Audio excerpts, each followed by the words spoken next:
Before we return on our quest through American history and return to the Puritans, there's a little conflict that I want to cover that happens around this time.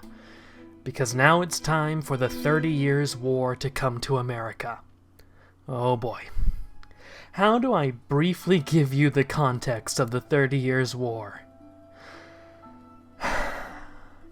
The Protestant Reformation was a thing, but we've already talked about that last episode. As you can imagine, the Protestant Reformation eventually led to much tension between the Protestant people and Catholic leaders, Catholic people and Protestant people, and Catholic countries and Protestant countries. The region of Germany, home to the entity known as the Holy Roman Empire, which I'm not even going to try to explain here.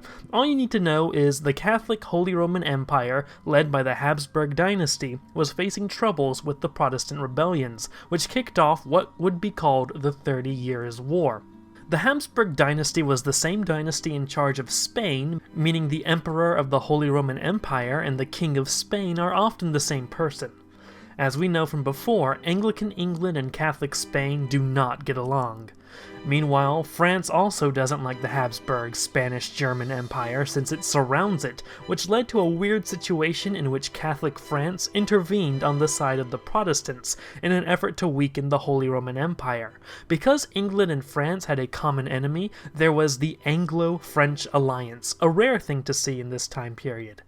However, at the same time, France's own Protestants, the Huguenots, were rebelling, who the English sympathized with. France went to war with these rebels, even using English ships to help take them down, which enraged the people of England. When France signed a peace deal with the Habsburgs, this was the last straw for England, who decided to intervene in the French Wars of Religion, supporting the Huguenots in the Anglo-French War, part of the conflict surrounding the 30 Years' War. And while I could get into the English campaigns in Europe against France, this is Commander Radix's American history. So what's going on in America? The crown jewel of the French colonial empire was the settlement of Quebec, part of what was known as New France. All while France was entrenched in the wars at home, Quebec, under the leadership of the Frenchman Samuel de Champlain, it's at this point in time where I tell you that I don't know how to correctly pronounce French, was growing with more supplies little by little. As New France was a growing contender in the American colonization and the fur trade, King Charles I commissioned a man named David Kirke, a half-Huguenot himself, to lead a fleet to raid French shipping in the North American region. Arriving in North America, Kirke took over a French port called Tadoussac, to be a base of operations for the New France campaign, attacking French fishing ships. Meanwhile, France had no idea what was going on in New France and had deployed a fleet carrying supplies and 400 settlers for Quebec. This fleet, under Admiral Claude Roquement de Brisson, had no idea of Kirke until they had arrived in North America. Kirke would sail down the St. Lawrence River, reaching Quebec and catching the city by surprise with a demand to Champlain for Quebec to be surrendered. Even though Quebec was weak without supplies, Champlain refused to surrender, hoping the formidable walls and defensive terrain around the colony would deter Kirke from attacking. Kirke fell for Champlain's bluff and decided to pull back to Tadoussac, which was still in position to block anybody from reaching Quebec. Meanwhile, Admiral Roquement had arrived and decided to try to sneak past Tadoussac to reach Quebec, and if that failed, then they would fight their way through Kirke's larger and better equipped force. However, the sneak attempt failed when the English sighted them, and the fleets faced off. What resulted was a very lopsided battle where Kirke severely beat the French fleet into surrendering in what is known as the Action of the 17th of July, 1628. No, naval battles don't always have the most creative names. Also at this time, the English captured a French fishing outpost on the Penobscot River, handing it over to Plymouth for the separatists to use. With all the wealth plundered from Roquement's fleet, Kirke decided to return to England despite the fact that he failed at taking Quebec.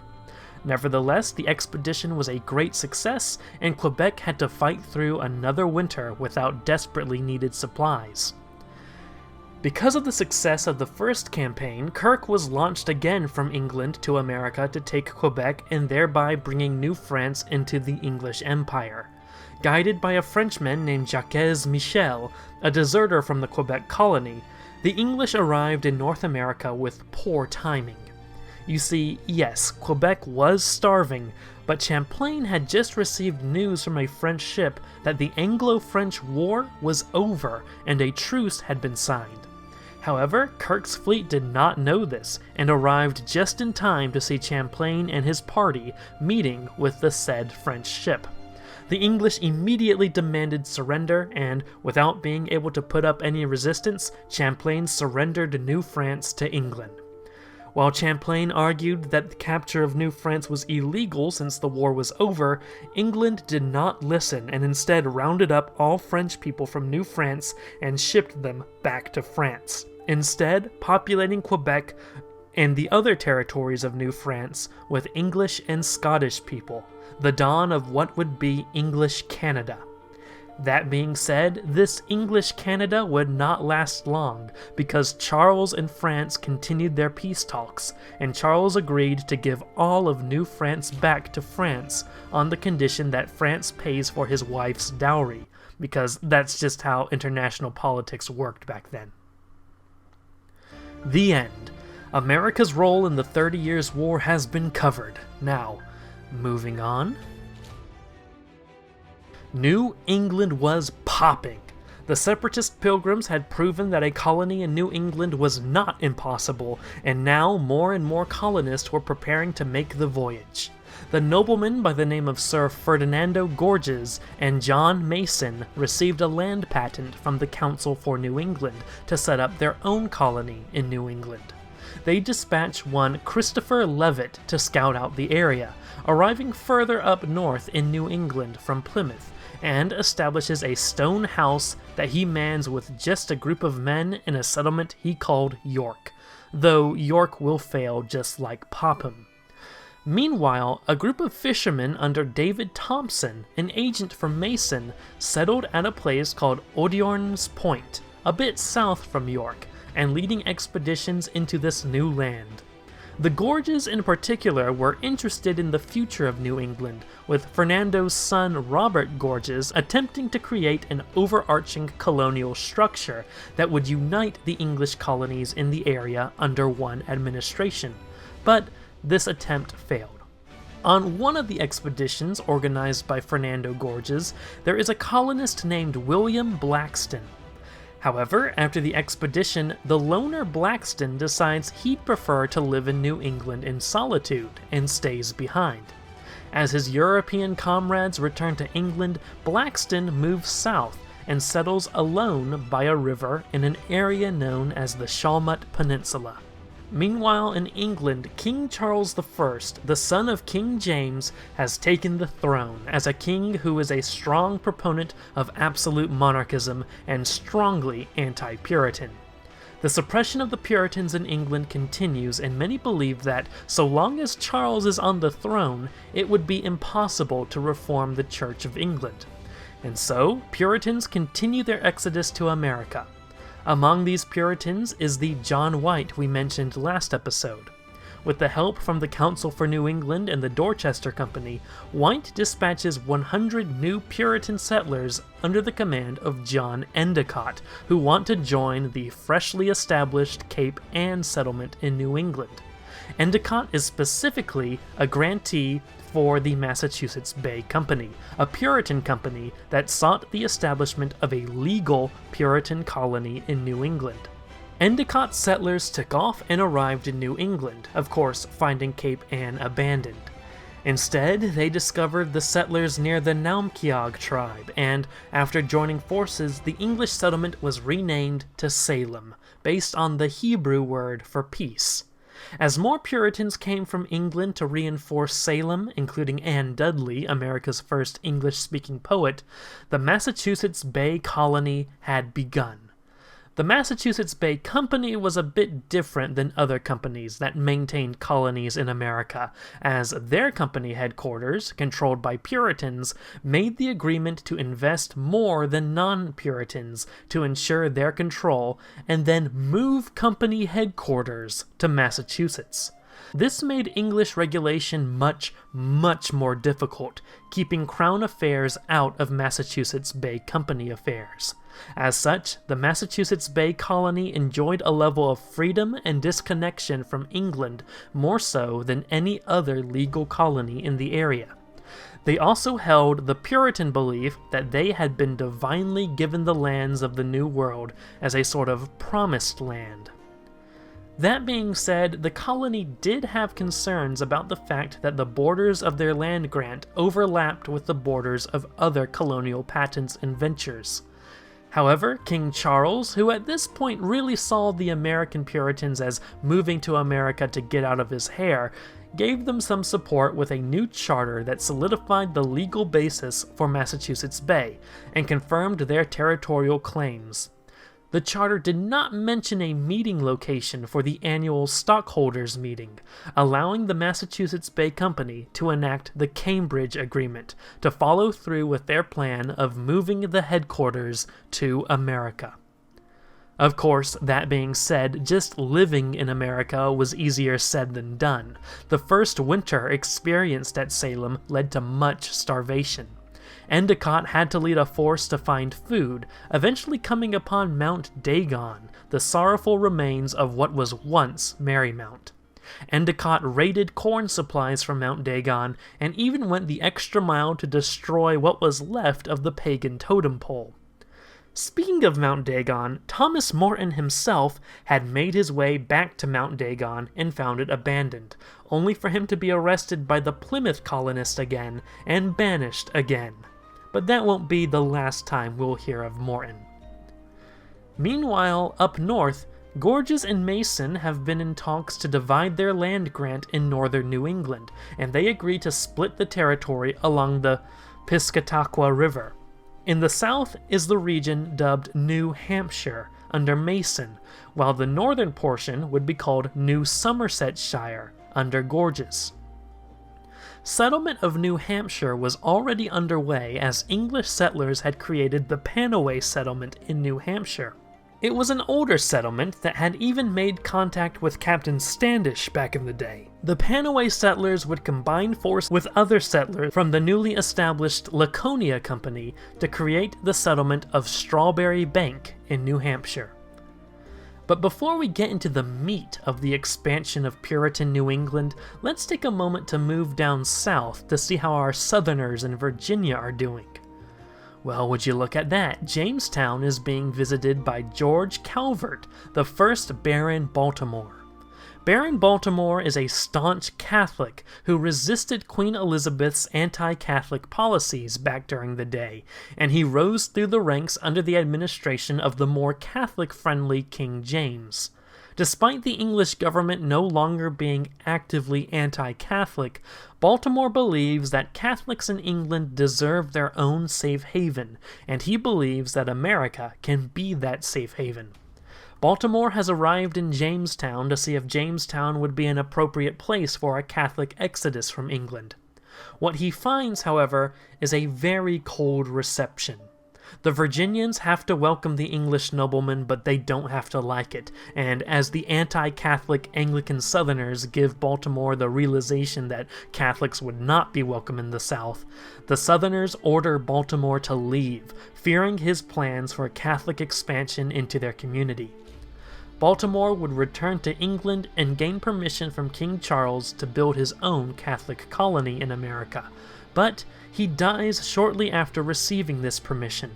While Charles planned for Baltimore to settle north of Virginia had he survived, he also gives permission to Sir Robert Heath, his Minister of Justice, to establish his own colony in the southern frontier of Virginia colony, to be broken off from Virginia and become the province of Carolina, named after Charles himself.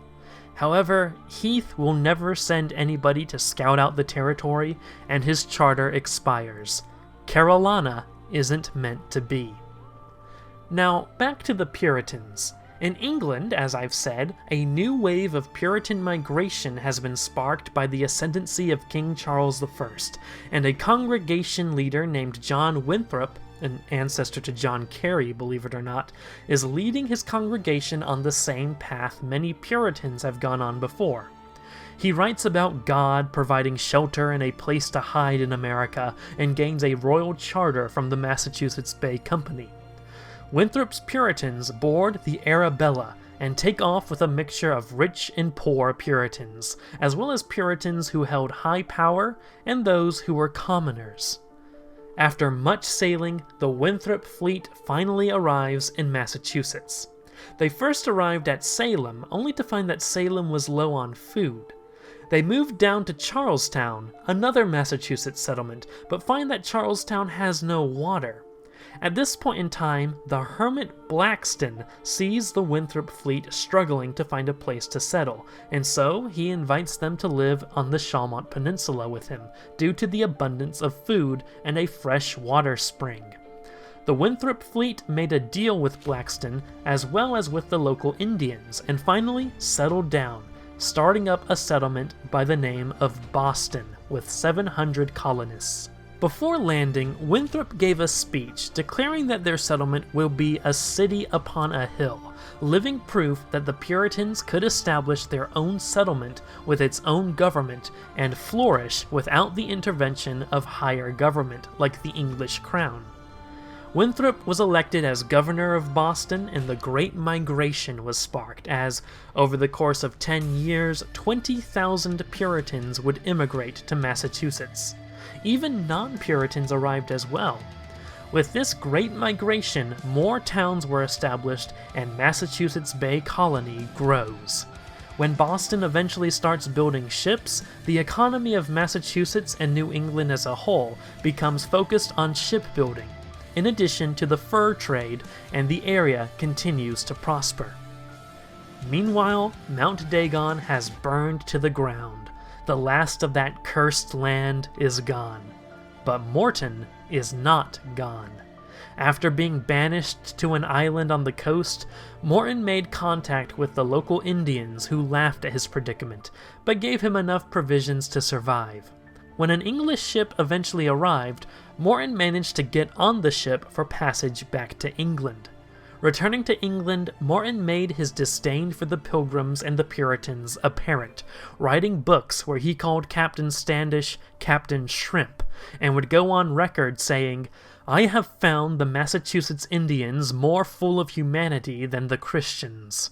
At this point, King Charles was taking a Puritan threat more seriously, especially as tensions with the English Parliament were increasing. This will become a problem later. Realizing that he had essentially given the Puritans free rein in the English colonies, Charles sought to put a check in place. And what better way was there to do that than to make Morton the head of the Council for New England, the administrative organization in charge of the entire New England colonial effort. While the seeds are being planted for more strife between the Puritans and the English crown, let's return to America, where Massachusetts Bay Colony is getting more and more developed to the point that colonists are starting to spread south, closer and closer to New Netherland. The Earl of Warwick gives permission to William Fiennes and Robert Grenville, probably no relation to Richard Grenville, to create the Saybrook Colony south of Massachusetts at the mouth of the Connecticut River. Meanwhile, a group of English settlers will try to settle in Delaware, but they will be slaughtered by the native people, with only one member of the group surviving. Up in New Hampshire, a new colony has been established called Upper Plantation under Thomas Wigan. The colonies are growing, and George Calvert, the second Lord Baltimore, gains the royal charter for a Catholic colony north of Virginia he calls Maryland, after the Catholic Queen Mary. As the charter is given to one nobleman without any connection to the crown nor a company, Maryland is the first private colony in the New World. Charles also gives permission to a Sir Edmund Plowden to create a colony in what is now Pennsylvania, New Jersey, Long Island, and Manhattan called New Albion. The problem is that's where New Netherland is located, and so Plowden's New Albion, just like Drake's New Albion in the previous century, was never to be. Not related to anything, but I'd like to note at this point, the records show that Plymouth was infested by a swarm of insects in May around this time. Just thought that was worth sharing. A dispute has broken out between the Puritans of New England and the Dutch of New Netherland over the Connecticut Valley buffer zone between the two. Fur traders from both sides say that they bought the rightful jurisdiction to the land from the local Pequot tribe. As they now both have claims over the Connecticut Valley, Dutch and Puritans begin a land rush to beat the other to the region. This sudden influx of so many European colonists make the Pequot tribe a bit nervous. That being said, the nearby Narragansett tribe feels no sympathy for the Pequots. After all, 10 years ago, the Pequots beat the Narragansetts in a war. As the New Netherland-New England Cold War continues, the Englishman Roger Williams suggests that an alliance be formed with the Narragansetts. Indeed, Massachusetts Bay forms an alliance not only with the Narragansetts, but with the Mohegans as well, another traditional enemy of the Pequots. In response, the Pequots form an alliance with New Netherland. At this point, due to the influx of colonists, the Pequots are already hostile, assaulting a tribe of Indians who were attempting to trade with Massachusetts at their settlement of Hartford. Meanwhile, Fort Saybrook in the Saybrook colony is essentially in the state of constantly being under siege, as settlers who leave the fort tend to be killed outside by surrounding Pequots. That being said, the English continued to pour in, with the Windsor settlement being established in the Connecticut Valley very quickly. A harsh winter that year also saw the combined native population of the Connecticut Valley drop from 8,000 to 2,000.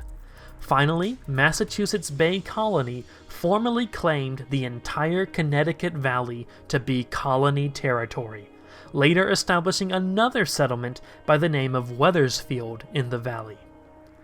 Meanwhile, down south, 140 settlers made up of 17 wealthy Catholics and their indentured servants arrive north of Virginia.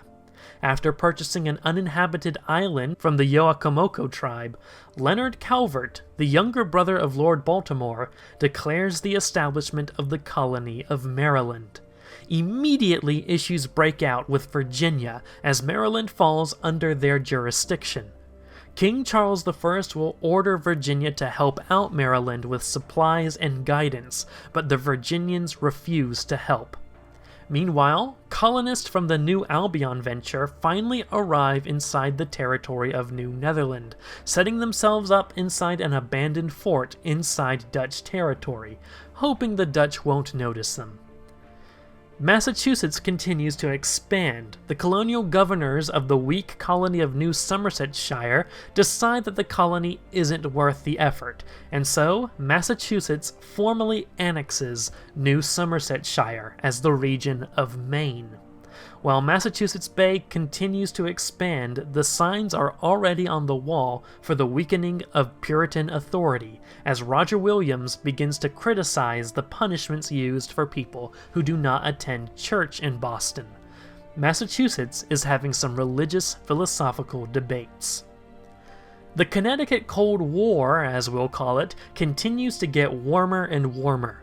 A Dutch ship arrives to trade with the Neantic tribe, a client state of the Pequot tribe. When the Neantic chief Tatabim boards the Dutch ship to trade, however, the Dutch seize him and demand ransom for his release. The Pequots paid the ransom, but in return they received Tatabim's dead body. The Neantics were enraged and wanted revenge against their Dutch allies. Meanwhile, an Englishman named John Stone has arrived in Boston, and he was essentially a pirate from the West Indies. The carefree John Stone quickly gets on the nerves of the Puritans there, as Stone engages in drunkenness and adultery.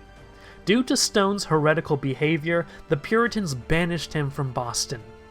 Out in the wilderness, Stone abducts two Niantic men and forces them to show him the way up the Connecticut River. Suddenly, Stone and his crew are ambushed and attacked by other Neantic men. Upon hearing the news of Stone's death, much of Boston is actually pretty happy about it, considering nobody liked Stone in the first place. However, Boston higher-ups knew that they needed to lodge some sort of complaint to save face. The Pequots explained that the Neantics killed Stone because they thought he was Dutch. Pequot leader Sassacus even sent payment to atone for the death of Stone, but when Boston demands the Pequots turn over the men who killed Stone for a Puritan trial, Sassacus refused.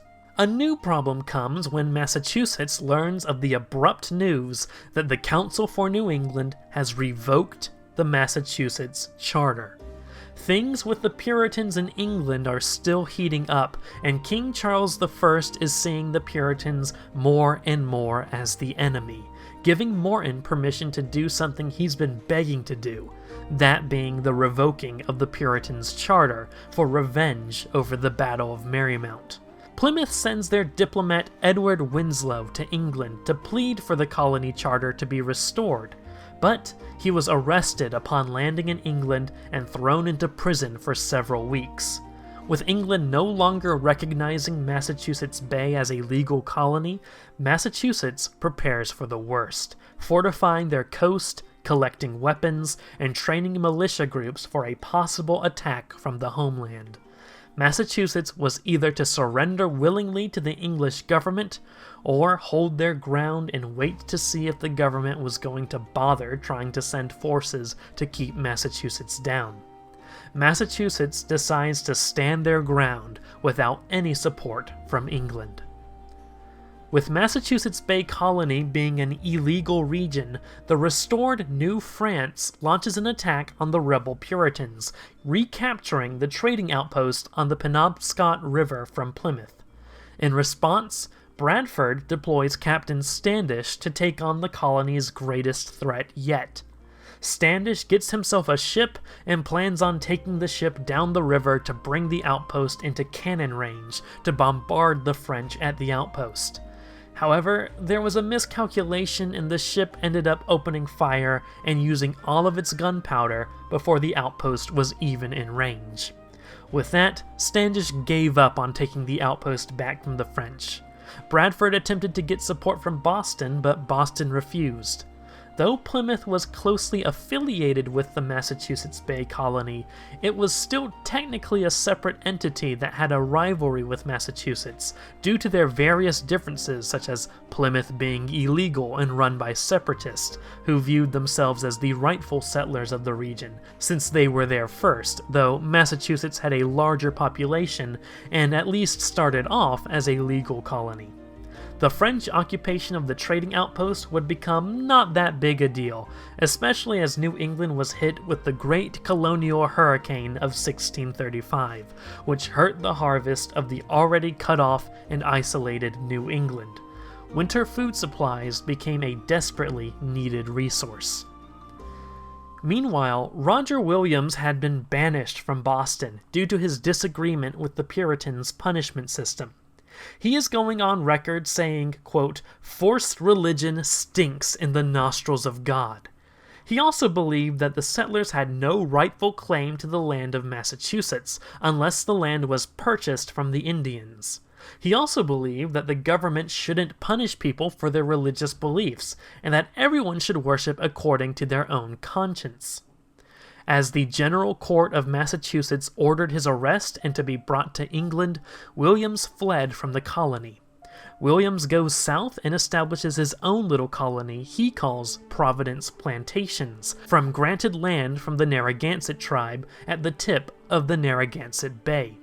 He plans on making Providence Plantations a true outpost of religious freedom. Other settlers in Massachusetts continued to fan out, spreading into New Hampshire and Connecticut. At this point, the rapid spread of Massachusetts settlers caused Native Americans to really start to think that these settlers may cause the end of their way of life. Every acre a farmer needed for life, the Indians needed 20 for hunting, fishing, and agriculture. Let's take a moment to contextualize the Indian situation. Historically, the New England area was home to the Wampanoag, Narragansetts, the Lenape of Long Island to the south, and one more Indian nation that we'll call the Pequot Mohegans, who had arrived in the Connecticut River Valley from the Hudson River Valley in 1500, perhaps trying to escape the expanding and brutal Mohawk tribe, which was expanding from the interior. At some point, the Pequot Mohegans divided into, well, the Pequots and the Mohegans, two bitter enemies. But the Pequots continued to expand, disrupting the balance of power and pushing back the other tribes. The arrival of the Europeans meant all sides were fighting over the right to trade fur with the Europeans. Now, back to where we were. There is an English trader named John Oldham who has been banished from Massachusetts Bay Colony for being a troublemaker. After being banished, Oldham decides to trade with the Pequot tribe, heading towards Block Island, a territory that used to be held by the Pequot ally tribe of the Neantics. Upon nearing Block Island, Oldham and his crew fell under attack from the Narragansett allies, who wanted to discourage settlers from trading with the Pequots. Oldham died in the attack. Realizing that they had killed an Englishman and not a Dutchman, the Narragansetts fled, ironically to hide within the Pequot tribe. Massachusetts, Providence Plantations, and the settlers of the Connecticut Valley all were suspicious of the Narragansetts, believing that their own allies had killed the Englishmen. Unlike the death of Stone from a year earlier, the death of Oldham was something the Puritans mourned, holding sermons about his death in Massachusetts. Governor Vane would send Endicott to get revenge on Block Island, deploying 90 men there who attacked two mostly abandoned Neantic villages. Most of the remaining Neantic would escape, and only 2 Englishmen were wounded. It was a minor incident, but by this point in time, the Pequot War had begun. In a desperate need for winter food supplies, Endicott's force burned more villages to the ground and carried away what crops they could find for the winter. Endicott's march made a stop over at Fort Saybrook. Though the Saybrook colony did not like the fact that the Massachusetts militia was raiding Indian villages, they did agree to lend guides to Endicott's men to navigate the local area. The militia arrived at a Pequot village, where Endicott demanded not only that the Pequots turn over Oldham's murderers, but also Stone's murderers, who they still had not received, and was still a point of contention between the two. The Pequots agreed to hold negotiations with Endicott, but after a period of discussion, Endicott dismissed the talks as the Pequots were simply stalling, and Endicott went on the attack. Most of the Pequots fled into the woods as the village and crops were burned down before Endicott returned home. In revenge, the Pequot launched an attack on the Connecticut settlement of Wethersfield, where around 30 settlers were killed with 6 men, 3 women, cattle, horses, and 2 young girls were held captive by the Pequot. A New England meeting was held in Hartford, and it was agreed that a proper war was needed to be waged against the Pequot, the first proper European-style war in New England. A militia was raised under the command of John Mason, a different one from the previous mentioned Mason. This one is actually an ancestor of Wild Bill Hickok, and John Kerry, and the dude who invented the microchip, with several Mohegan warriors under the command of Uncas. Marching out, they rendezvoused at Fort Saybrook with 20 men under John Underhill and 200 Narragansett warriors.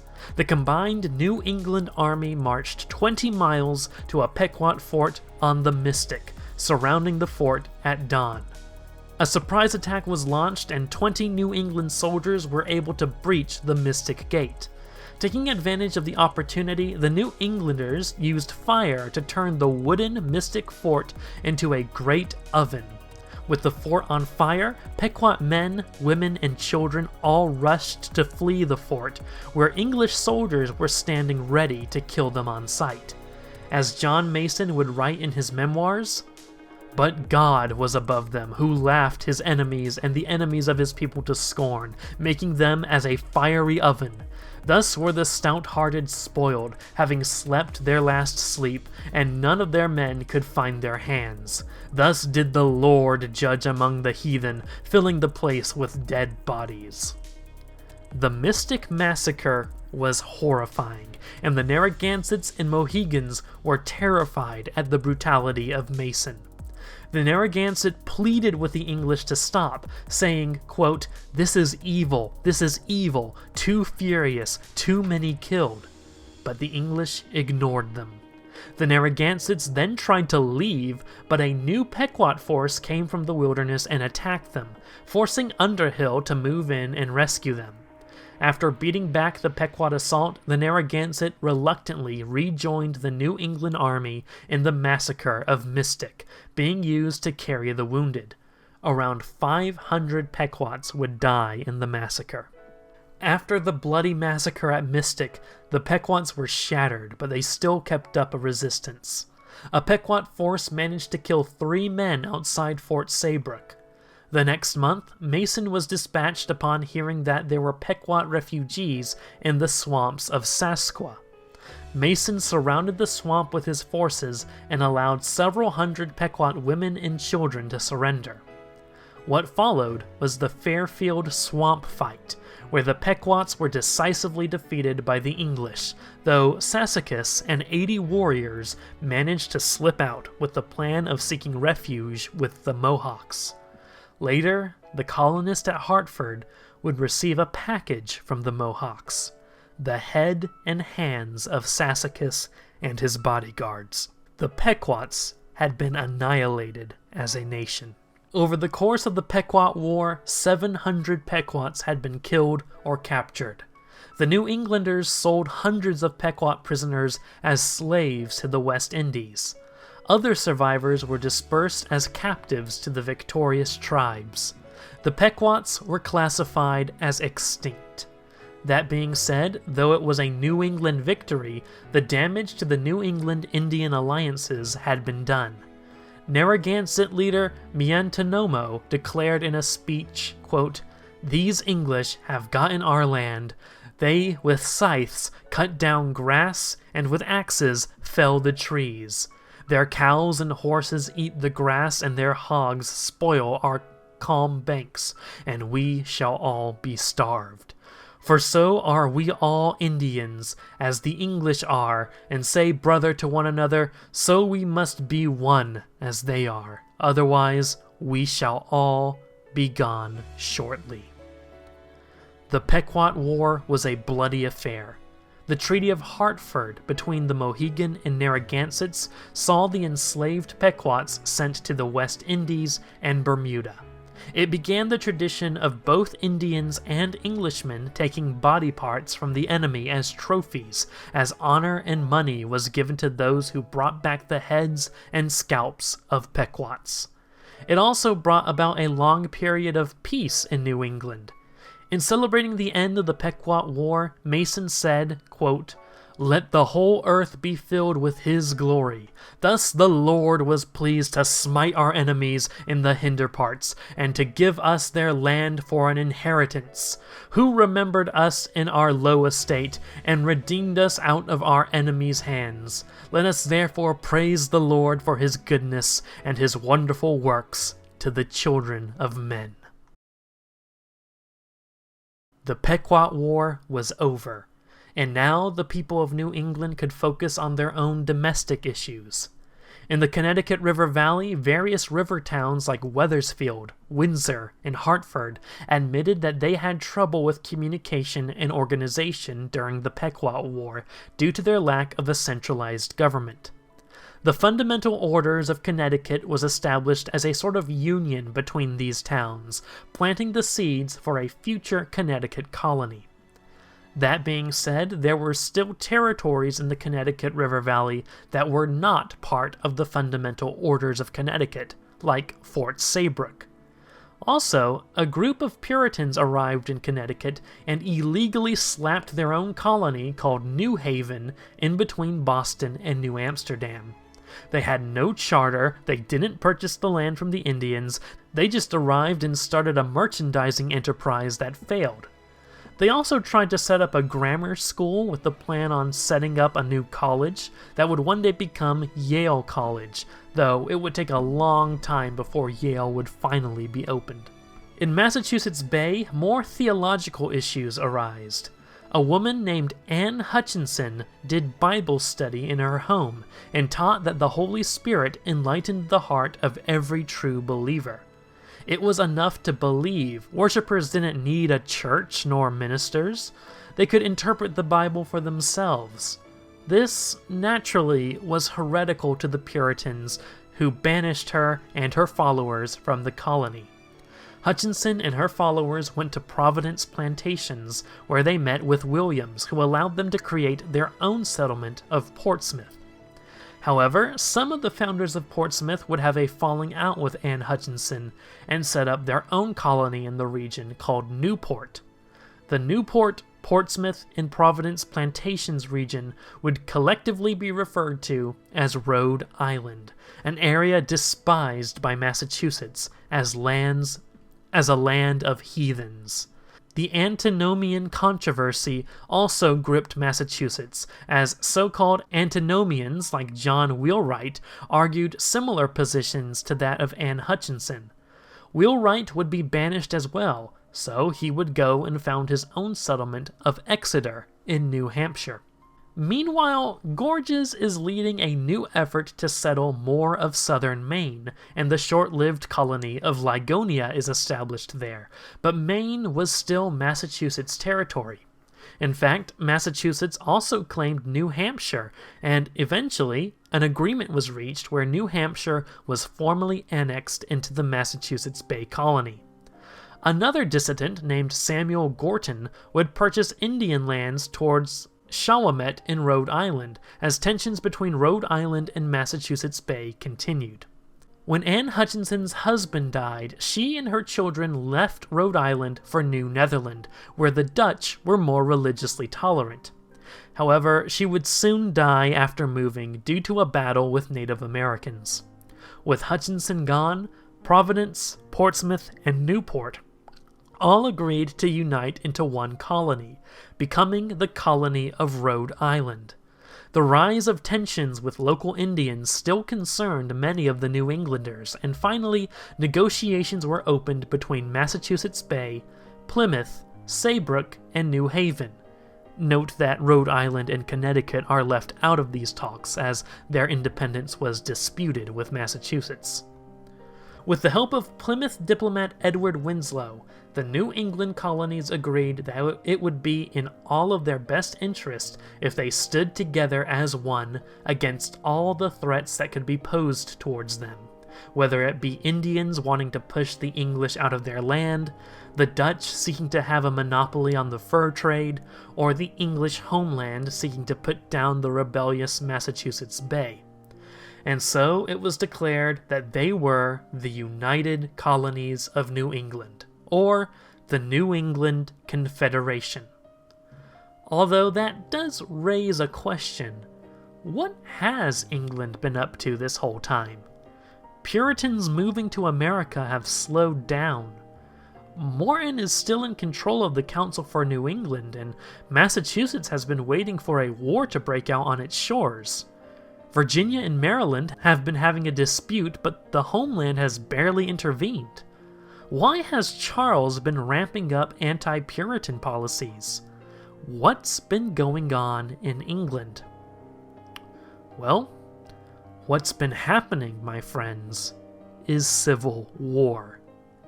The king is dead, and now the colonies have to pick a side. When we pick up next time, lines will be drawn.